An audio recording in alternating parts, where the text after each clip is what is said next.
Bom dia, Ivan. Bem-vindo.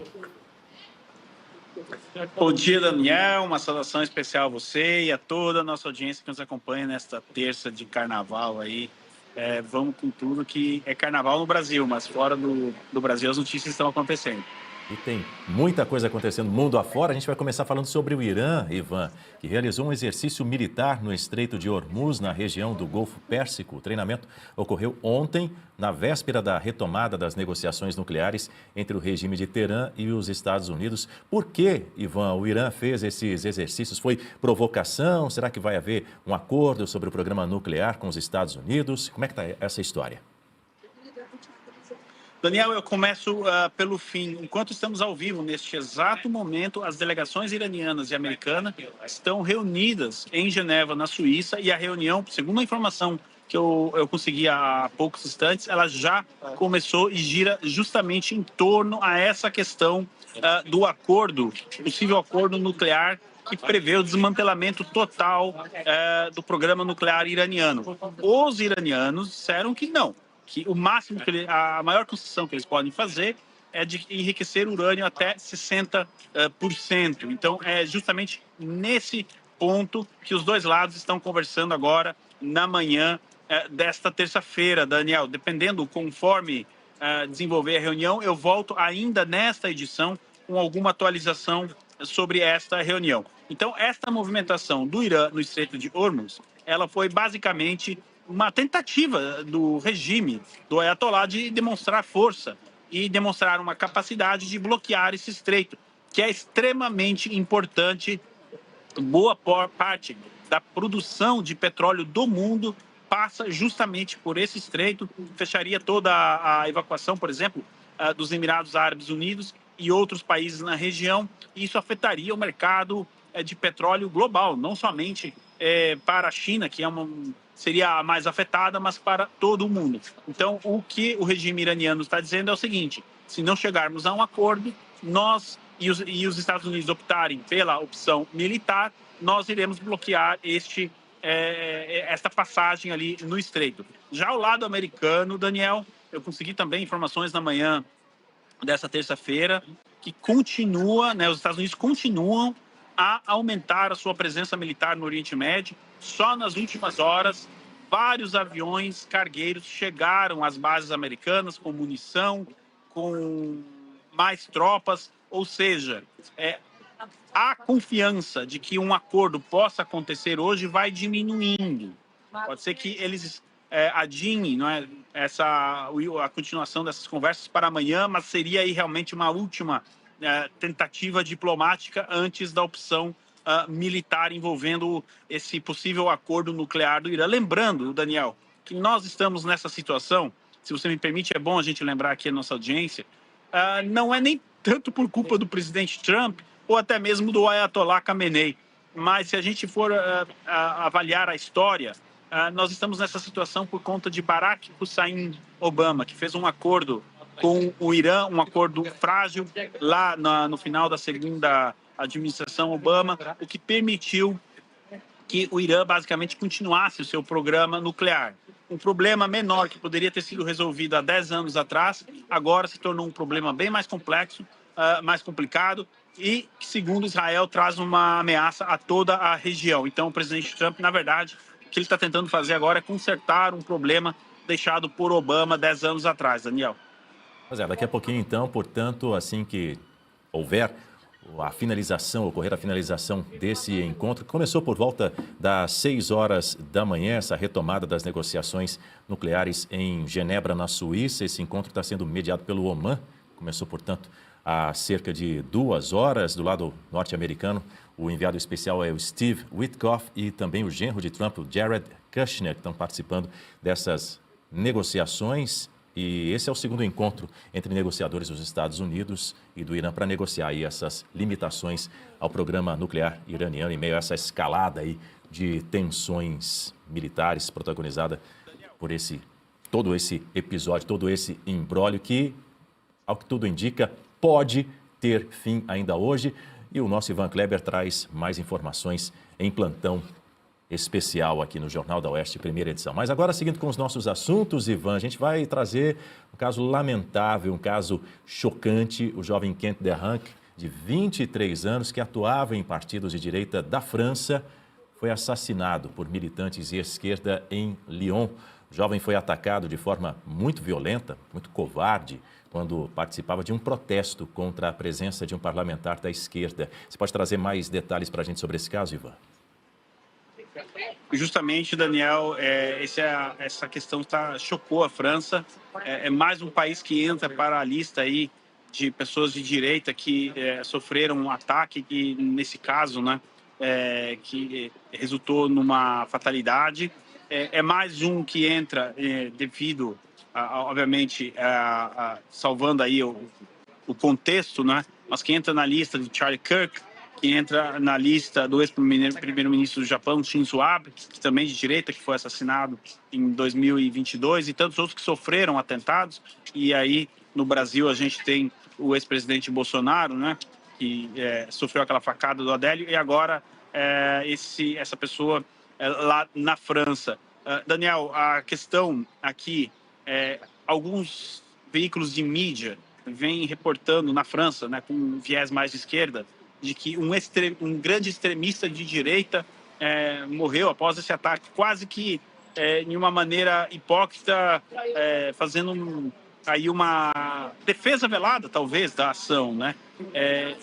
Quando você noticia que um extremista, por que utilizar a palavra extremista de direita, né? Foi uma pessoa, foi um ser humano que morreu em um ato político. A gente precisa dar os nomes, as coisas como estão. Agora, isso está gerando uma grande revolta na população francesa, e isso pode ter também consequências sociais e políticas no país. Está aí a foto do rapaz e, obviamente, toda a solidariedade e condolências à família dele. Daniel, eu devolvo para você.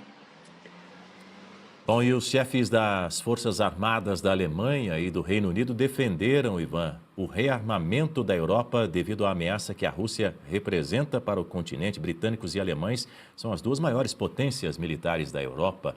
Notícia preocupante.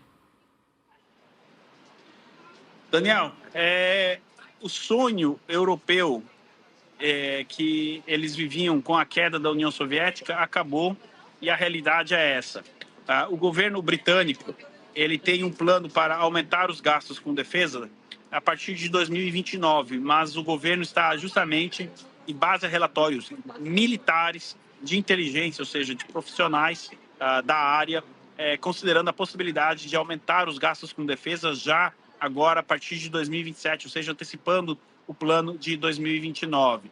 Existem vários relatórios, várias leituras de que, uma vez terminada a guerra na Rússia e na Ucrânia, a Rússia possa voltar a se rearmar, se reorganizar e possivelmente representar essa ameaça à Europa. Uma coisa é certa, os europeus por anos, eu diria por 3 décadas, abandonaram praticamente seu plano militar, inclusive suas fábricas de munição, ficou tudo desmantelado, porque imaginava-se que não teríamos mais o perigo de uma guerra. E se essa guerra acontecesse, os Estados Unidos viriam em socorro, algo que a administração Trump já deixou isso bem claro.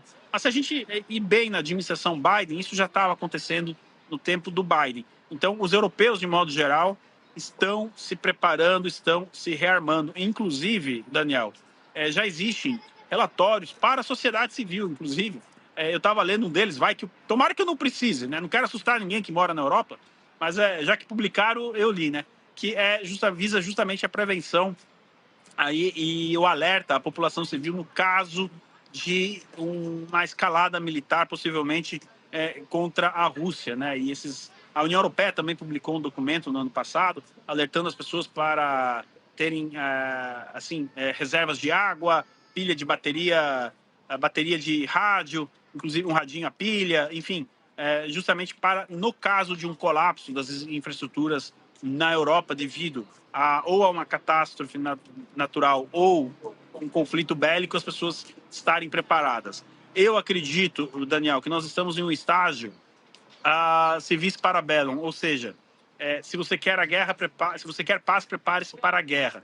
E eu acho que é isso que está acontecendo neste momento. Só mais uma informação, no final do ano passado também, o chefe das Forças Armadas da França declarou em um evento que está na hora dos franceses estarem preparados para enviar os seus filhos para a guerra. Mas aqui, de novo, eu acredito que toda essa retórica, todas essas declarações sejam mais para mandar um recado para a Rússia do que uma ação prática. De qualquer maneira, com certeza é preocupante, mas eu sei que nós temos uma audiência muito grande na Europa, as pessoas me encontram aqui na rua, me cumprimentam e tal. Não fiquem preocupados, não é o caso de fugir para o aeroporto ainda hoje.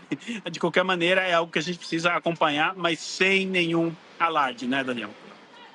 Bem, mas sempre com muita atenção, é claro, né, Ivan Kleber? E você trazendo sempre as informações para a gente aí, mundo afora, aqui no Jornal da Oeste, primeira edição. Agora são 8 horas e 20 minutos no horário de Brasília. Vamos falar do regime russo, Ivan, que negou envolvimento na morte do opositor de Putin, Alexei Navalny. A gente falou sobre isso ontem aqui no programa, no jornal. Segundo o relatório, Navalny foi assassinado com veneno de rãs sul-americanas. Como é que estão os desdobramentos desse caso? Quais as novidades, Ivan? O Kremlin está fazendo aquilo que sabe fazer de melhor, ou seja, justamente negar ali as evidências. Agora, tem um ponto que a gente precisa trazer. O Kremlin, Vladimir Putin, a Rússia pode negar o envolvimento. Vamos partir desse princípio. Agora, o fato é que ele estava em um presídio, né, russo, ou seja, no mínimo, uma negligência. Como que permitiram que alguém entrasse com esse veneno dentro do presídio? Quer dizer, nós estamos falando de Rússia, segurança, em teoria, ainda mais lá na Sibéria, elevada à máxima potência. Então, como que esse veneno entrou? Como foi administrado o veneno? Quer dizer, o Kremlin pode tentar se distanciar do fato em si, mas ele aconteceu e não tem como apagar isso. Não foi a primeira vez que o Navalny foi envenenado. Em 2020, ele já havia sido envenenado. Aí uma clínica em Berlim, na Alemanha, conseguiu fazer um tratamento ali e salvar ele. O Navalny cometeu o erro de voltar para a Rússia. Ele preferiu tentar fazer oposição dentro da Rússia do que fora da Rússia, mas tão logo ele retornou, no dia que ele chegou no aeroporto, ele já foi preso e depois enviado para a Sibéria. O Navalny, que é a pessoa que conseguiu, de alguma maneira, foi o que nos últimos anos chegou mais próximo de fazer qualquer oposição a Vladimir Putin. Agora, quando a gente fala de oposição na Rússia, Daniel, a verdadeira oposição, o que mais assusta Vladimir Putin nem é tanto algum ativista como o Navalny, mas dentro das Forças Armadas existe sempre um controle, temendo de que coronéis, generais, enfim, possam dar um golpe ali no regime de Vladimir Putin. Por enquanto, a gente observa que ele consegue manter as coisas sob controle, justamente com ações como essa, que intimidam qualquer tentativa de tomada de poder por parte de uma oposição ou até mesmo por parte de militares descontentes, Daniel. Agora, Ivan, enquanto alguns países deixaram de fornecer produtos a Cuba, o governo Lula vai na contramão e está se preparando para prestar auxílio à ilha caribenha. A gestão petista analisa o envio emergencial de alimentos e máquinas agrícolas. Na semana passada, por exemplo, Lula criticou o boicote imposto pelos Estados Unidos a Cuba. O governo Lula sempre do lado errado, sempre se mostrando amigo de ditadores, não?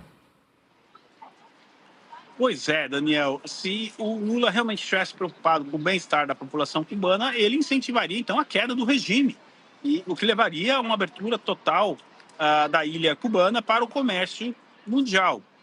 Outro ponto bastante interessante de analisarmos aqui. Lula fala em enviar máquinas agrícolas. Cuba, no momento, está sem petróleo. Nós temos imagens, fotos dos postos de gasolina em Cuba, onde as pessoas estão esperando por horas para conseguir abastecer um pouco o carro. Ou seja, não tem combustível em Cuba. Essas máquinas agrícolas vão funcionar como? Sem combustível. Tem algo estranho, pelo menos um erro de estratégia. Ele também declarou, segundo fontes da emissora BBC News, Daniel, que vai conversar com o presidente Trump a respeito da questão cubana. Ontem à noite, a bordo do Air Force One, o presidente americano Donald Trump disse que Marco Rubio já está conversando diretamente com as lideranças do regime cubano. Ou seja, o Marco Rubio está usando a mesma estratégia que foi colocada ali na Venezuela para que se dê início a uma transição de poder em Cuba e que Cuba possivelmente volte a ser livre, né? Nesse contexto, eu não consigo ver como que o Lula possa se colocar como intermediador, Até porque temos um ponto extremamente importante e delicado, o Daniel. Cuba é a capital do Foro de São Paulo, eu sempre digo isso. O que Lula está fazendo, na verdade, não é demonstrar preocupação com a população de Cuba, mas sim tentar defender ali o bastião, a capital deste foro, do Foro de São Paulo. Esta é a grande preocupação, Daniel. Você imagina se o regime cubano colapsar, a quantidade de documentos relacionados ao Foro de São Paulo que vão cair na mão dos americanos. E, na minha opinião, é justamente isso que preocupa o Lula, viu, Daniel? Tudo bem. Ivan Kleber, diretamente do Reino Unido, com informações aí do cenário político internacional para a gente aqui no Jornal da Oeste. Bom dia para você, Ivan. Até a próxima.